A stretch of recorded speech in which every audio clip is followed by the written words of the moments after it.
Hi అండి. అందరికీ నమస్కారం. Welcome to my channel. ఈ వీడియోలో 31 జనవరి 2010 తర్వాత రిటైర్ అయినటువంటి పదవి విరమణ చేసిన వారు త్వరలో రిటైర్ అయ్యేవారు.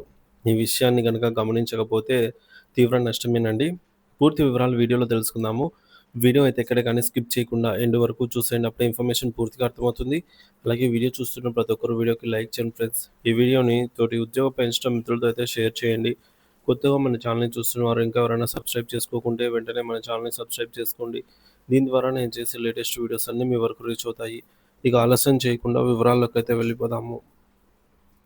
ఫ్రెండ్స్, ఇక విషయానికి వచ్చినట్లయితే జనవరి 31, 2010 తర్వాత పదవీ విరమణ చేసిన మరియు త్వరలో రిటైర్ కాబోతున్న వేలాది మంది ప్రభుత్వ ఉద్యోగులు, పెన్షనర్లకు తమకు తెలియకుండానే ఆర్థికంగా తీవ్రంగా నష్టపోతున్నారు. అదేంటంటే పెన్షన్ కమ్యుటేషన్ విషయంలో. సో, ఈ యొక్క పెన్షన్ కమ్యుటేషన్ విధానంలో జరిగిన ఒక కీలక మార్పును గమనించకపోవడం వల్ల అనవసరంగా 3 ఏళ్ల పాటు తమ పెన్షన్‌లో కోతను భరించాల్సి వస్తోంది. మరి ఈ క్లిష్టమైనటువంటి అంశం పైన పూర్తి వివరాలు, దానివల్ల జరుగుతున్న నష్టం గురించి ఇప్పుడైతే తెలుసుకుందాము. ఏమిటి పెన్షన్ కమ్యుటేషన్ అంటే, ప్రభుత్వ ఉద్యోగి పదవి విరమణ చేసినప్పుడు తన బేసిక్ పెన్షన్‌లో నుంచి కొంత భాగాన్ని అనగా గరిష్టంగా 40% వరకు ఈ విధంగా ప్రభుత్వానికి తిరిగి ఇచ్చి, దానికి బదులు ఒకేసారి పెద్ద మొత్తంలో డబ్బును అంటే లంప్ సమ్ అమౌంట్ తీసుకోవచ్చు. దీనినే పెన్షన్ కమ్యుటేషన్ అంటాము. సో, ఇది పాత విధానంలో. సో, ఒకప్పుడు ఎలా ఉండేదంటే, ఇలా కమ్యూట్ చేసిన పెన్షన్ భాగానికి ప్రభుత్వం 15 సంవత్సరాల పాటు ప్రతి నెల పెన్షన్ నుంచి మినహాయించుకుంటుంది. 15 ఏళ్ళు పూర్తయిన తర్వాత ఆ కోతను పూర్తి చేసి పూర్తి ఆ కోతను ఆపివేసి పూర్తి పెన్షన్నయితే పునరుద్ధరిస్తుందనమాట. రిస్టోరేషన్ చేస్తుంది. ఇది ఆనవాయితీగా వస్తున్నటువంటి పద్ధతి. సమస్య ఇప్పుడు ఎక్కడ సమస్య మొదలైంది? మరి 2010 పీఆర్సీ తర్వాత ఏం మార్పులొచ్చాయని చూసుకున్నట్లయితే, 2010 పీఆర్సీ తర్వాత ప్రభుత్వం పెన్షన్ కమ్యుటేషన్ విలువను లెక్కించేటటువంటి మల్టిప్లయింగ్ ఫ్యాక్టర్‌ను గణనీయంగా తగ్గించింది. దీనివల్ల పెన్షనర్లకు అందే ఏక మొత్తం లంప్ సమ్ అమౌంట్ అనేది తగ్గిపోయింది. కానీ రికవరీ కాలం మాత్రం 15 ఏళ్ళు మాత్రం తగ్గనే లేదు. ఇక్కడే అసలు సమస్య మొదలైంది. ఒక స్పష్టమైన ఉదాహరణతో అయితే అర్థం చేసుకుందాము. ముందుగా మనకి ఇక్కడ అంశం ఏంటంటే, కమ్యూట్ చేసినటువంటి పెన్షన్. జనవరి 31, 2010కి ముందు రిటైర్ అయిన వారు అంటే 10వ పీఆర్సీకి ముందు వారు. ఇది ఫిబ్రవరి 1, 2010 తర్వాత రిటైర్ అయిన వారికి వ్యత్యాసం చూద్దాము. సో, ఈ యొక్క 10వ పీఆర్సీ ముందు 10,000 కమ్యూట్ చేశారనుకుందాము. ఇది ఫిబ్రవరి 1, 2010 తర్వాత రూ. 1000 కమ్యూట్ చేశారనుకుందాము. లెక్కింపు ఫార్ములా అంటే మల్టిప్లయింగ్ ఫ్యాక్టర్‌ను ఎలా లెక్కిస్తారంటే, సో, అప్పుడు మల్టిప్లై ఫ్యాక్టర్ ముందు 10.46 ఉండేది. ఇంటూ 12 అంటే మల్టిప్లయింగ్ ఫ్యాక్టర్ అనేది మనకు 10.46 ఇంటూ 12తో అయితే ఇచ్చేవారు. తర్వాత మనకు పీఆర్సీ ద్వారా 8.371 ఇంటూ 12తో ఇచ్చారనమాట. అంటే ఇక్కడ రూ. 1 కమ్యూట్ చేస్తే రూ. 125.52 వచ్చేది. తర్వాత ఫిబ్రవరి 1 తర్వాత 2010 ఫిబ్రవరి 1 తర్వాత రూ. 1 కమ్యూట్ చేస్తే రూ. 100.45 మాత్రమే వచ్చేది. ఇక్కడ క్లియర్ కట్‌గా మనకు రూ. 25 అయితే కనిపిస్తుంది. అదే ఎక్కువ మొత్తంలో ఎక్కువ నష్టం అయితే అందుతుంది. మరి అందుకున్నటువంటి ఏక మొత్తం లంప్ సమ్ అమౌంట్ జనవరికి ముందు రిటైర్ అయిన వారికి రూ. 1000 కమ్యూట్ చేస్తే 1000 ఇంటూ 125.52 అంటే రూ. 1,25,520 అనేది వచ్చేదనమాట.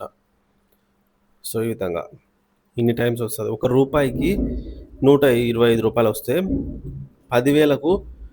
1,25,520 అనేది వస్తుంది. ఇక ఫిబ్రవరి తర్వాత రిటైర్ అయిన వారికి రూ. 1,000 అదే వ్యక్తి రూ. 1,000 కమ్యూట్ చేస్తే రిటైర్మెంట్ అనేది జస్ట్ ఒక రోజు తేడాతో ఇక్కడ చూడొచ్చు రూ. 1,450 మాత్రమే రావటం జరిగింది. మరి ఇక్కడ క్లియర్ కట్‌గా మనకు రూ. 25,000 అనేది డిఫరెన్స్ కనిపిస్తోంది. మరి మినహాయింపు కాలం ఏమైనా తగ్గించారా అంటే, మునుపటి 15 సంవత్సరాలు ఏదైతే ఉందో 180 నెలలు. సో, అది సేమ్ అలాగే కొనసాగుతోంది. సో, ఇక్కడ అన్యాయం అనేది జరుగుతోంది. సో, మొత్తం రికవరీ వచ్చేసి 180 నెలలు రికవరీ చేస్తారు కాబట్టి 1,80,000 రికవరీ చేస్తారనమాట. మొత్తం మన దగ్గర నుంచి. సో, మనకిచ్చేది మాత్రము 1,25,520. సో, ఇదన్నా సహేతుకంగా ఉంది. కానీ ఫిబ్రవరి 1, 2010 తర్వాత రిటైర్ అయిన వారికి వారికి రూ. 1,00,000కే 1,80,000 రికవరీ అయితే చేస్తారనమాట. ఒక్క 1000 కమ్యూట్ చేస్తే ముందు రూ. 1,00,000 ఇచ్చేసి తర్వాత రూ. 1,80,000 రాబడతారు. ప్రతి రూ. 1,000 పైన గూడా. సో, ఇక్కడ అన్యాయం అనేది జరుగుతోంది. సో, మరి జరుగుతున్న అన్యాయం ఇదే అండి.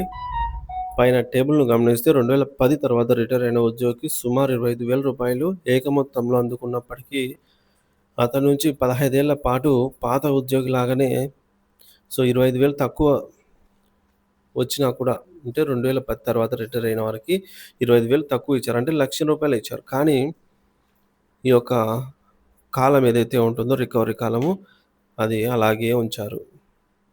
ఇక సాధారణ గణిత సూత్రం ప్రకారంగా మనకు రూ. 1,25,520 రికవరీ చేయడానికి ప్రభుత్వానికి 15 సంవత్సరాలైతే పడితే, మరి రూ. 1,00,000 రూ. 450,000 రికవరీ చేయడానికి ఎంత కాలం పట్టాలి అంటే ఇక్కడ ఒక ఫార్ములా చూడొచ్చు. సో, ముందు చిన్న అమౌంట్ డివైడెడ్ బై పెద్ద అమౌంట్ అంటే 1,450 డివైడెడ్ బై రూ. 1,25,520 ఇంటూ 15 సంవత్సరాలు. సో, ఇంటూ 15 సంవత్సరాలతో చేస్తే వచ్చిన ఆన్సరే మనకు 12 వస్తుంది. సో, దీన్ని మనము క్యాలిక్యులేట్ చేయవచ్చు ఈ విధంగా. సో, ఈ ఫార్ములా ప్రకారంగా మనం సబ్స్టిట్యూట్ చేద్దాము.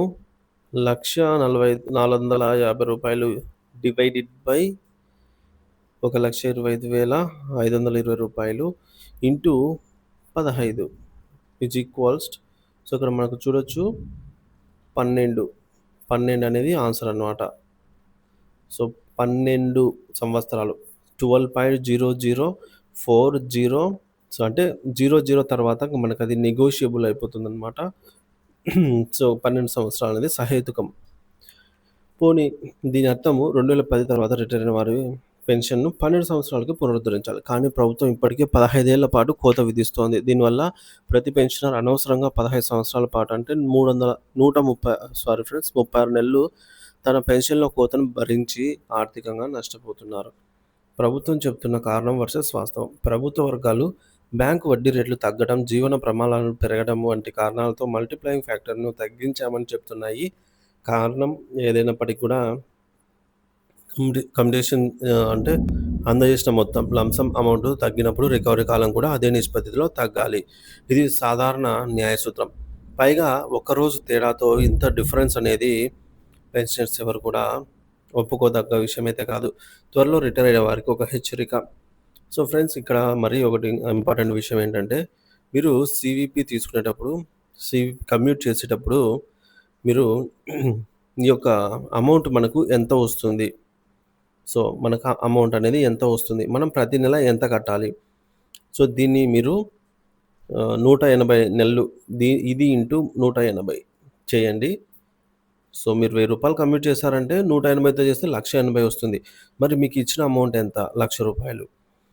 సో, మీరు ఒకసారి అత్యవసరమైతే తప్ప బేరీజు వేసుకోండి.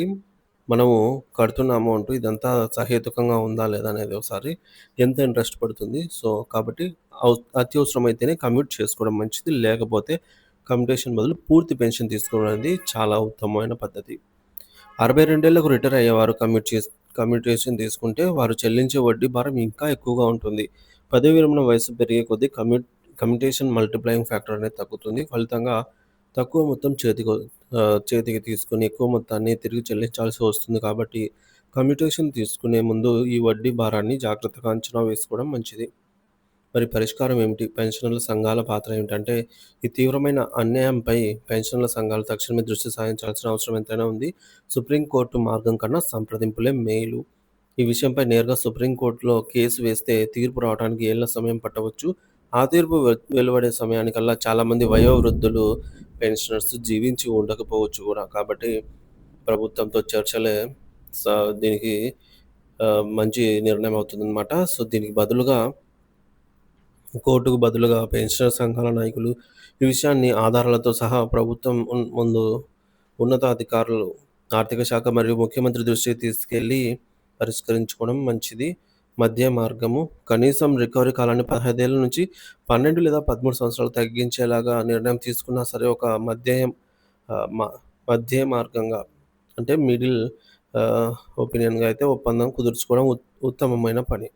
ప్రభుత్వం మానవతా దృక్పథంతో ఆలోచించి పెన్షనర్లకు జరుగుతున్న ఈ ఆర్థిక అన్యాయాన్ని సరిదిద్దాలని అయితే రికవరీ కాలాన్ని తర్కబద్ధంగా సవరించాలని సగటు పెన్షనర్ అయితే కోరుకుంటున్నారు. దీనిపై మీ అభిప్రాయాన్ని కామెంట్ ద్వారా తెలియజేయండి. Thank you for watching this video.